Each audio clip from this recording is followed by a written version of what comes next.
اور انسان نہیں جانتا کہ اللہ تعالیٰ کب کب کہاں کہاں اور کس کس طرح سے اپنے بندے کو اپنے بندوں کے شر سے بچاتا ہے۔ ہم صرف تعلق ٹوٹتا دیکھتے ہیں مگر اس سے جڑا شر ہمیں نہیں دیکھنا آتا۔ انسان کے پاس وہ طاقت نہیں ہے مگر وہ رب خوب جانتا ہے، کیونکہ وہ جاننے والا ہے سینوں کے اندر چھپے رازوں کو بھی اور نیتوں کو بھی۔ انسان کی نظر بہت محدود ہے، وہ صرف ظاہری دنیا کو دیکھتا ہے۔ رشتے ٹوٹتے تو ہمیں نظر آتے ہیں، تعلقات بکھرتے بھی ہمیں دکھائی دیتے ہیں، مگر ہم یہ نہیں جانتے کہ اللہ تعالیٰ نے اسے کہاں کہاں سے کب کب اور کس کس انداز میں ہمیں بندوں کے شر، حسد، عداوت، سازشوں سے ہمیں بچایا ہے۔ ہم بظاہر کسی تعلق کے ٹوٹنے پر افسوس تو کرتے ہیں مگر ہمیں وہ خطرات دکھائی نہیں دیتے جن سے اللہ نے ہمیں بچا لیا ہوتا ہے۔ ہم صرف درد کو محسوس کرتے ہیں مگر اس درد کے پیچھے جو چھپی ایک رحمت ہوتی ہے اللہ کی طرف سے، ہم وہ نہیں جان پاتے، کیونکہ اللہ وہ ذات ہے جو دلوں کے حال تک جانتا ہے، نیتوں کے راز تک جانتا ہے، سینوں میں چھپے جو ارادے ہیں وہ ان سے بھی آگاہ ہے۔ کہ بندے کی زبان خاموش ہو سکتی ہے لیکن میرے اللہ سے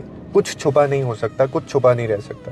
جب وہ کسی رشتے کو توڑتا ہے نا، یا کسی تعلق میں دراڑ ڈالتا ہے، تو بظاہر یہ بچھڑنا ہوتا ہے ہمارے لیے، لیکن اصل میں حقیقت میں یہ اس بندے کی حفاظت ہوتی ہے جو انجان تھا، جسے پتہ ہی نہیں تھا کہ اس کے اوپر کیا مصیبت آنے والی ہے۔ رسول اللہ صلی اللہ علیہ وسلم نے فرمایا ہے کہ جان لو کہ اگر ساری مخلوق بھی جمع ہو کر تمہیں کوئی فائدہ پہنچانا چاہے تو وہ تمہیں صرف وہی فائدہ پہنچا سکتی ہے جو اللہ نے تمہارے حق میں لکھ دیا ہے، اور اگر وہ تمہیں نقصان دینا چاہیں تو وہ تمہیں صرف وہی نقصان پہنچا سکتے ہیں جو اللہ نے تمہارے مقدر میں لکھا ہے۔